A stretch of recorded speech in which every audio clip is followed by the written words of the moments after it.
Bienvenidos a otro episodio más de Fuera de la Caverna. En esta ocasión se trata de la continuación de la primera parte del podcast El culto a no tener hijos, la cual no es necesaria escuchar para poder disfrutar de este capítulo, aunque sí lo recomendamos para que puedan tener una visión más amplia respecto al tema, y para que nos den su vista y un like más, claro. No olviden suscribirse o darnos a seguir, dejarnos su like y sus comentarios de ser posible. Sin más que decir, disfruten del podcast.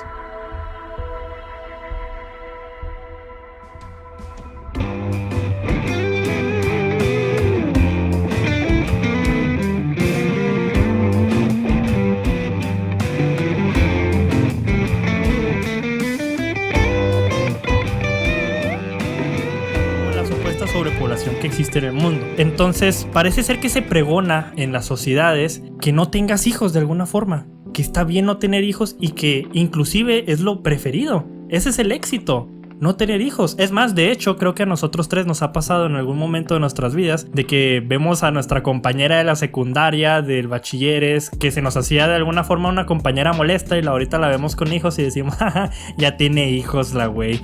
Creo que nos ha pasado a muchas personas en el mundo. Entonces, de alguna forma estamos asociando el éxito a no tener hijos. Entonces, mi pregunta ¿es válido el modelo que pregonamos de forma inconsciente o consciente de no tener hijos y no tengas hijos? Porque eso es lo correcto. Y satanizar a la gente que sí los tiene. No, bueno, a mi parecer no. O sea, lo que pasa ahí es que sí estamos de acuerdo, como ya mencionamos anteriormente, tener hijos te cambia las responsabilidades totalmente, ¿no? Entonces, sí, definitivamente, pues muchos aspectos de tu vida van a tener que tomar otra dirección, ¿no? Entonces, no está ligado el éxito con el no tener hijos, o sea, a mi parecer para nada tiene que ver, no está relacionado. Sin embargo, sí es un rollo que se ha mencionado, por ejemplo, miren, yo mucho de lo que voy a hablar de este tema es centrado en lo que se dice en un libro que se llama Better Never Have Been, que es de un filósofo sudafricano que se llama David Benatar. David Benatar, por otros lados, es un pendejo, a mi parecer, pero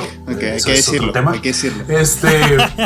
Sí, o sea, pero ese libro en particular es muy bueno. Digo que es un pendejo porque tiene también, es de eso, estoy seguro de que es de esos güeyes que se emputan cuando les dicen nombres con NUV, güey, porque tiene un libro que se llama también El segundo sexismo, que habla de la discriminación a los hombres y pendejadas. Y por eso digo que es un pendejo, güey. He querido leer ese libro, pero eso sí existe, güey. He querido leer ese libro nomás por el cringe, güey. Pero no lo he leído, güey, lamentablemente. Bueno, el punto es que en este libro básicamente él expresa acerca del antinatalismo como un pedo porque, güey, la vida está culera. Si estás viviendo vas a sufrir invariablemente, güey. Entonces por eso no deberías tener hijos, güey. Entonces esta es una postura alternativa a muchas otras posturas del antinatalismo, porque el antinatalismo también surge de decir, güey, yo quiero que mi trabajo sea para mí, yo quiero que lo que yo he ganado sea para mí. Este modelo que tú mencionas del éxito, mucha gente lo empieza a relacionar con el no tener hijos, porque entonces todo lo que tú generes va a ser para ti nada más, o para ti, tu pareja, si tú quieres, no sé. Entonces creo que ese tipo de posturas respecto al no tener hijos es lo que ha empezado a alimentar un montón el decir, no mames, qué pendejo tiene hijos, güey.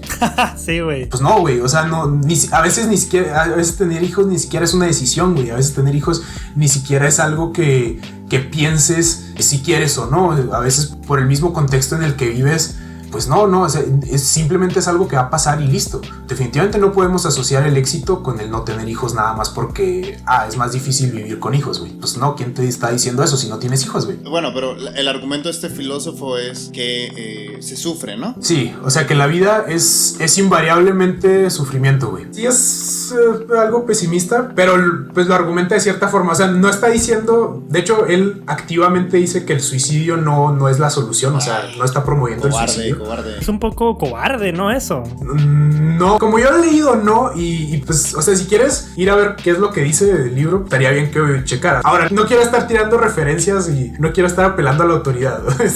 Lo que él dice es básicamente, ok, pues tenemos este problema, pero pues si ya estás vivo, no hay pedo, güey. Nada más intenta intenta no traer más personas a que sufran, güey. Es lo que él básicamente dice, güey, al final del día.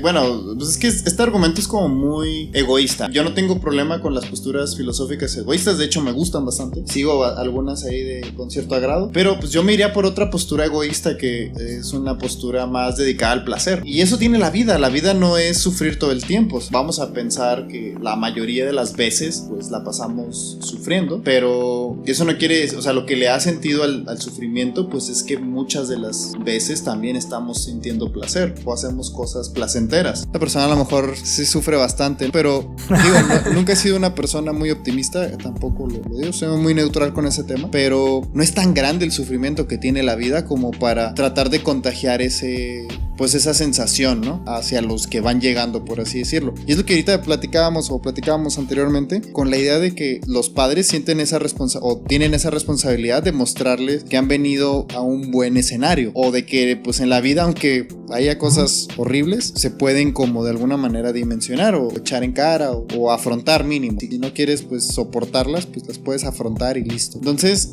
a mí se me hace como muy, muy escueta esta postura por eso, porque pues deja de lado lo que para mí le da mucho sentido a que existe incluso la vida, que es el placer. De hecho, mencionando ese mismo punto, yo creo que se puede, no sé si refutar, pero se puede voltear muy fácil. No traigas hijos a este mundo porque van a sufrir. Ah, bueno, yo te lo cambio. Trae hijos a este mundo para que sientan placer, para que disfruten la vida. Sí, precisamente. Yo no estoy diciendo que sea una postura absoluta, como luego les menciono. No se lee filosofía interpretando literalmente las cosas. Sí, como los libros de administración del éxito. Sí, o sea, no lees historia, no lees filosofía interpretando todo absolutamente, buscando buenos y malos, aplicando todo lo que lees ahí en tu vida, ¿no? Tienes que leerlo en tu contexto y en el contexto del autor y en el contexto de otras personas que lo leyeron. Por eso existe la bibliografía secundaria. Entonces, en este sentido, esta es una de las posturas y que se ha contagiado. O sea, yo creo que que también lo he empezado a notar, porque precisamente lo que muchas veces se dice es, bueno, si no tienes los recursos económicos para darle una buena vida a tu chavalo, porque tienes hijos, güey, ¿no? Y eso es algo que se dice un montón de veces. Y el problema de eso es que no necesariamente tienes la decisión, güey. No necesariamente vas a estar viendo que lo que tú tienes o lo que no tienes está mal o bien. Darle vida a una persona no es una cuestión nada más de que, Simón, puedo darle una buena vida a mi hijo, voy a tener hijos, ¿no, güey? No es un pedo, como ya lo mencioné anteriormente, a veces no es algo que siquiera estés diciendo, no lo voy a hacer. O sea, no, simplemente pasa. Y no nada más eso, Luis Mario, yo también agregaría que para las personas pobres es beneficioso generar familia. De hecho, en general para la humanidad es beneficioso tener una familia. Más allá del hecho de que cuando estés ruco o viejo te mantengan, la historia nos ha demostrado que el hecho de generar una estructura social, fraternal, en la cual nosotros compartamos un lazo sanguíneo, es muy beneficioso económicamente y productivamente. Es precisamente uno de los objetivos de la familia. Es más, solamente hay que ver el modelo de éxito, o la historia más bien, más que modelo de éxito, que ha tenido Japón. La historia de Japón se construye a través de clanes. ¿Y los clanes qué son? Familias muy grandes. Inclusive hablando desde un contexto un poco más personal, estoy seguro de que si mi bisabuelo no hubiese tenido la cantidad de hijos que tuvo, en su estado de pobreza o no hubiera podido haber generado el capital que generó, porque muchos de esos hijos se dedicaron al campo y eso ayudó a que el capital de mi familia en esos entonces se incrementara. Y estoy seguro que lo mismo ha pasado con muchas familias en el campo y en las ciudades también. Sí, quizás tú seas una madre que no tiene mucho capital, sin embargo, si tú tienes un hijo o dos hijos, los educas de manera de que estos crezcan en un ambiente educativo y no sé, tengan una carrera, pongan un negocio, etcétera. Eso te va a ayudar a ti y yo lo he visto en muchas familias. Sí. El ejemplo más claro de lo que estás diciendo, creo que se resume en que tener familia te da poder como comunidad. El mejor ejemplo de Suri, creo, para fortalecer ahí lo que dices, pónganse a pensar en generaciones anteriores a las suyas, de su familia. ¿Cuántos tuvieron acceso a la universidad? Porque exacto, el punto de llegar a la universidad es posible gracias a la acumulación de capital que han tenido las generaciones anteriores. O sea, yo le debo a mi papá y le debo también a mi abuelo y a mi bisabuelo, que desde mi abuelo pues no hay acceso a la universidad. Con mi papá empezó, entonces él rompió el molde y yo lo fui extendiendo, mis hermanos también, etcétera, etcétera, etcétera. Y pues sí, o sea, las familias dan ese aporte, ese escalón de acceso a puntos de poder que no se tenían anteriormente. Y eso da estabilidad. Y reforzando ese punto, poniendo un ejemplo bien pendejo, imagínense que el tatarabuelo de Einstein, todo ahí jodido, haya dicho, no, pues ¿para qué tengo hijos si estoy bien jodido, güey? Pues no. Sí, exacto. Es un ejemplo pendejo, pero pues la verdad es eso, la familia al final de cuentas te da poder. Entonces decirle a una persona pobre, no tengas hijos, güey, eres pobre, no mames, estás bien pendejo. Pues Ajá. no. O sea, sí. Es que no, o sea, precisamente uno de los objetivos de la familia es precisamente ese, ir mejorando el estado económico y social de esa familia, eventualmente en el tiempo. Luego, bueno, no les tengo exactamente el dato de esto, pero antes estaba viendo era una gráfica, era un ejercicio de visualización de datos que vi hace mucho tiempo, acerca de cuántas generaciones le tomaba a una familia en distintos países superar un estado de pobreza. Entonces sí, o sea, ese tipo de cosas precisamente son las que son beneficiosas de generar descendencia. No, y no solo económica, también social. Hay una estadística que dice que las personas que tienen un menor índice de natalidad en el mundo en general son las personas de un alto estatus social y económico. Eso quiere decir que la natalidad, a medida que tú te estás haciendo más rico, se ve vista como algo malo. Y es que también pónganse a pensar, ¿quién tiene acceso a la educación? ¿Quién tiene acceso a los métodos anticonceptivos? ¿Quién tiene acceso a la educación sexual? A la tecnología. Y no nada más eso, hay un punto muy importante, la familia ha cambiado. Ya las mujeres no se encuentran en las casas. Cada vez hay más mujeres trabajando. Y eso implica que hay menos tiempo para que una mujer diga, voy a tener un hijo. Porque eso va a afectar económicamente en el sentido de que pues o hasta sus puede planes. Perder su trabajo, puede arruinar un montón de cosas. Sí, bueno, digamos arruinar entre comillas, ¿no? Evidentemente esto que estamos mencionando es que por lo que Lalo se está quejando de esto es porque lo ha escuchado en personas seguramente universitarias. Sí. ¿Qué es lo que pasa con una persona universitaria? Una persona universitaria ya tuvo el acceso a esto. O sea, ya su familia pasó por ciertas generaciones para poder generarle ciertas comodidades a la persona que ahorita está diciendo, no quiero tener hijos a la verga. Entonces, las personas que van a decir, yo no quiero tener hijos, son un apartado de la población distinto y que están sintiéndose más que otros. Y ese sentimiento de ser más que otros está basado en aspectos casi económicos, ¿no? Sí, y yo creo que también existe, los ejemplos que yo vi en redes, incluso le pregunté a varias amigas que tienen hijos de diferentes edades, les pregunté a jóvenes, les pregunté a personas más mayores que yo, y me decían que era bastante común que las discriminaran, este tipo de personas que no tienen hijos, les digan a ellas que, no, pues por eso no estudiaste esto, por eso no estudiaste lo otro, bla, bla, bla, bla, bla, o sea, como si, mostrándoles como si hubieran tomado la mala decisión o si hubieran sido más libres o más inteligentes o más ricas o más buenas en el sentido moral el haber dejado pasar la oportunidad de crear una vida. Y yo creo que si estas personas, que a mí se me hace una actitud muy white mexican, estas personas que tienen este tinte de superioridad, el desmadre es white mexican, güey, así que el tiro. Yo nunca y no quiere tener hijos, güey. Y no quiere tener hijos, güey. Y su sueño está en Europa, acá, triunfa en Europa. Sí, güey. Güey, soy el peor ejemplo de moralidad, güey. No, yo decía que la superioridad de la que se jactan es porque no se ponen a pensar en la condición en la que están, en una condición privilegiada. Piensan llevarlo a todos los individuos, sí. O sea, piensan que todos están igual que ellos y pues no. Y fíjense, una de las cosas que a mí me da mucha risa en redes sociales son estas memes en donde ponen a bebés, así fotos de bebés, y siempre hay como una cuestión de desprecio en la risa. Por ejemplo, estos videos donde pues son graciosos, la verdad, donde el bebé vomita, ¿no? O donde el bebé hace pipí al que le está cambiando. Y dicen, razones para no tener hijos. O me ha tocado ver también TikToks donde personas ponen, este carro me costó tanto. Y la persona que está pariendo en tal lado, el parto le costó lo que cuestan los rines o tal cosa del carro o tal X aparato, ¿no? Que compró, lo que sea. Comparando una vida con o con un estilo de vida, ¿no? Güey, ¿qué clase de contenido ves en internet, cabrón? No, hay asquerosísimo. Ya sé, güey, No mames, güey. güey. Por eso prefiero mi caja de resonancia que genero en redes sociales Ya para sé. escucharlo más. Por lo eso que hicimos quiero, un güey. podcast, para que haya buen contenido en redes. Y otras memes son sobre la fealdad que tienen los bebés. La gente se pasa tiempo hablando sobre, ay, qué feo los bebés, ay, no, qué asco, está todo rojo y mira la piel. O sea, son bebés, cachorros de nuestra especie, que tienen tantita empatía, no te cuesta nada. O sea, este es un muy buen ejemplo de cómo se deposita una idea o una ideología y se va replicando un estímulo. Ok, puedes pensar que los bebés son feos, pero ¿por qué el repudio? ¿Por qué el rechazo? Y a mí me ejemplifica algo muy claro. En la naturaleza, los mamíferos tienen una característica, le llaman neotenia. Ya los voy a dormir. Esta característica es cuando una especie tiene rasgos juveniles. Y eso lo tienen todos los mamíferos en cuanto al rostro.